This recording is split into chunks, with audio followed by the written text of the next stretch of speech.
Hi, it's Sherri from A Quilting Life, and I'm here today with the 2026 block of the month.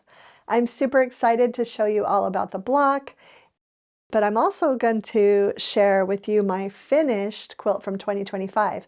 I know I had it in the video last month, but it had not yet been quilted, so I wanted to take a little bit of a closer look at that today. The other thing I wanted to do was just go over some really quick questions with you, just some basic information about the block of the month. It is free. I do them every year. I think I started in 2017, so I've been doing this for a little while now, and I love doing this. We have kind of evolved the program over the years, but for the last few years, we always share the new blocks on the first Monday of the month. Sometimes it ends up that the Monday isn't until the 7th, and we still share it on that first Monday. So always the first Monday, and we'll always have a video here on YouTube for you where we talk about the block and some of the ways to go about making it. I also have the free pattern available for you to download, and it is for personal use only. It is not for shops or guilds to download multiple copies. It is just to have a free block for quilters everywhere to be able to sew along. It is a mystery, so I'm not sharing the finished quilt, what it looks like or anything like that, but I do have a fabric requirement list that you can also download, and just stop by on the first Monday of every month and be surprised with that month's new block. I really love to have everyone sewing along. I love to see all of the fabrics that everyone is using, and that's really fun for me to go pop into the Facebook group and see all of those block photos. We will have a link so that you can request to join that group if you're not in it, and you can share your blocks there, and we also do post the link to the blog post with the pattern every month on that first Monday. Just one more thing I thought I should probably share with you. We had a couple glitches last year. I think there were 2 different days where one time I completely forgot to put the link in, and the other time I forgot to check a box that gave everyone permission to download it. And so we had a couple of times in 2025 where you had to wait a few hours to get those patterns, but hopefully that won't happen this year. I'm going to double check and triple check that I have all of the links right, but if it does, we will get to it as quickly as we can, and definitely that day for you. Let's go ahead and look more closely at the actual quilt from last year and the block for this year.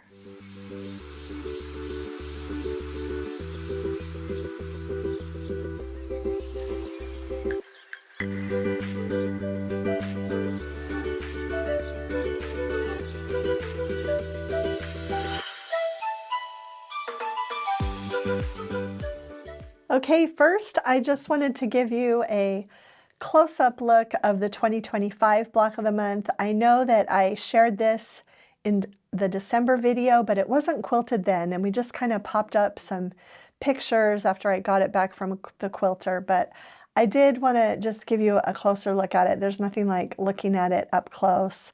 We went ahead and did just the Baptist clams, pretty tight actually. Pretty nice little pattern on here. I did want to show you too, and I talked about the fact that I went with just a tone-on-tone border when we filmed the December video, but what I didn't really tell you about was that I did end up going with a scrappy binding. I'm going to turn the quilt like this so you can see that I just did, I feel like they're about 18-inch strips of different colors, and I just kind of rotated them throughout the quilt. So red, navy, teal, you know, the orange. Sometimes you'll see I had a shorter strip where it, you know, I just had an extra piece and I needed it. It was kind of funny that this ended up right above the same fabric. But yeah, I used the aqua, the reds. I just really tried to just go through my scrap bin, and anytime I found extra pieces that I could cut into binding, that's what I did. So I really love how the scrappy binding turned out, and I really just love how this entire quilt turned out. Okay, before I start and share the January block, I did want to answer a few questions that I have been getting via email. I've been getting a lot of questions since I shared the fabric requirements, and I just want to let you know a few things. For one thing, last year our blocks were 18 inches finished. This year they are only 12 inches finished. And so yes, layer cake squares are going to work. I feel like that's one of the most common questions I've had is that, can I use a layer cake? The only problem is that I feel like one layer cake won't be enough. So if you have a layer cake and maybe a few coordinating fat quarters, or if you have 2 layer cakes, I feel like you should be fine for the interior prints in the block. Other than that, charm packs really won't work. You'd really have to have a lot of them. Jelly rolls probably wouldn't work, especially with the directions that I'm going to use for making the half square triangles and things like that. So definitely, if you want to look at layer cakes, definitely have more than one, or 1 layer cake and 3 or 4 fat quarters should work for you. And also you can just follow the fabric requirements, and we'll have a link to those again as well. Okay, now let's take a look at the January block. Okay, so here is the January block. I am going to do a red, white, and blue quilt this year. Actually, as I was sewing this, I actually think I might make a second version. So if I have made a second version by the time Billy puts this video together, I will pop up a picture of my other block. But I just loved how this came together, and I started thinking of some other possible colorways I could do. So because I know all of you probably aren't all going to sew with red, white, and blue. So I'm going to try to get that put together and send Billy a picture, because I think I might make 2 versions of this quilt this year. I am really loving all of the blocks in the pattern.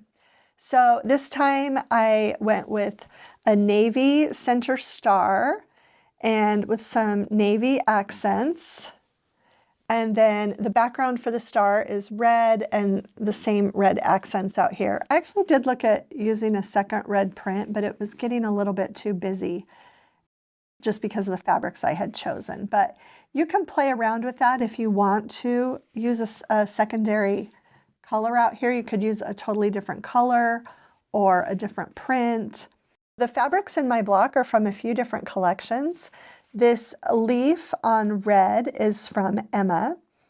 We also had a similar print, but it was sized down quite a bit in our Favorite Things collection, but this is the Emma version of that.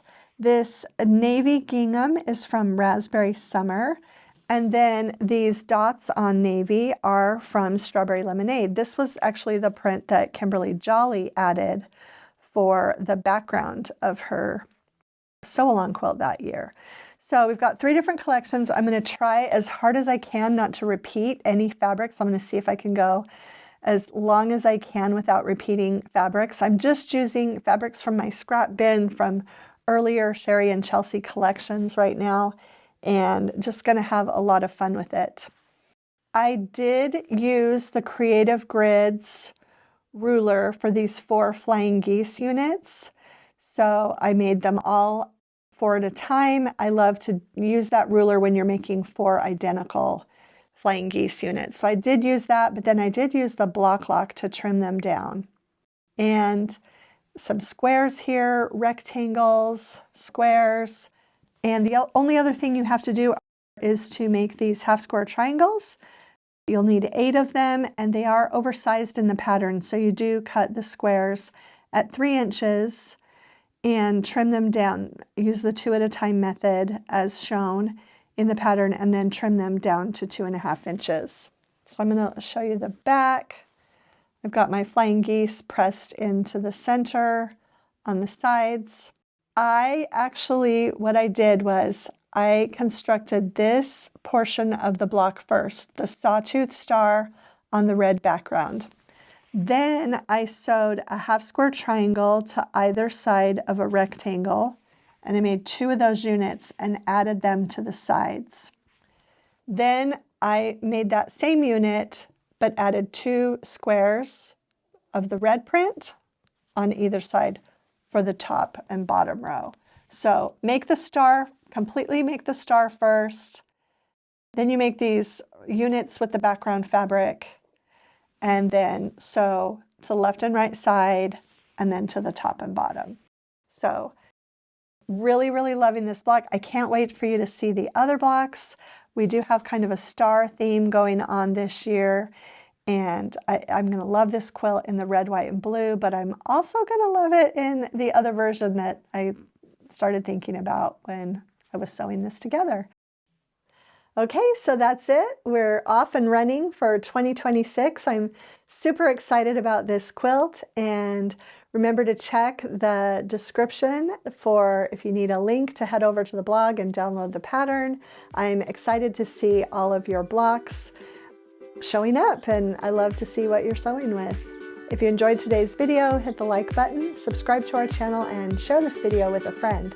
Thanks so much for stopping by.